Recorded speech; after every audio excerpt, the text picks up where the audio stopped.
KKR RCB ম্যাচের মধ্যে যে ছেলেটা কাটা তার পেরিয়ে চলন্ত খেলার মধ্যে বিরাটের পা যে ধরেছিল সেই ছেলেটাকে পুলিশ অ্যারেস্ট করেছে, তোমরা সবাই জানো। তারপর থেকে সোশ্যাল মিডিয়াতে ওকে বিরাট সাপোর্ট করছে লোকে, যে কি এমন ভুল করেছে, কি এমন অন্যায় করেছে।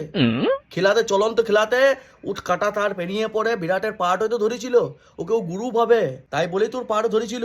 যারা ওকে সাপোর্ট করছে তারা অশিক্ষিত, কিছু জানেই না। সংবিধান পড়েছো তোমরা?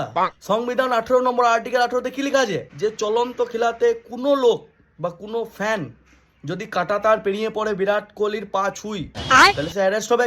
একটু ক্লিয়ার লেখা আছে আর্টিকেল 18-তে।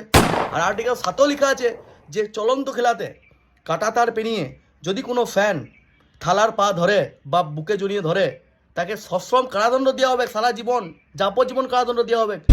এগুলো তোমরা না পড়ে কিভাবে সাপোর্ট করছো? এগুলো আগে দেখো, আর্টিকেল গুলো পড়ো, তবে না।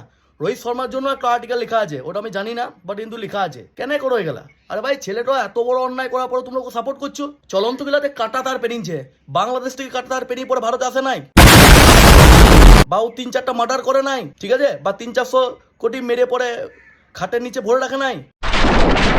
এগুলা ভাব দেবে তোমাকে, এইগুলা করলে ওই কিছু করতো না। কাটা তার পেরিয়ে চলন্ত খেলাতে যে বিরাটের পা ধরেছে, ইয়ার কি লয়।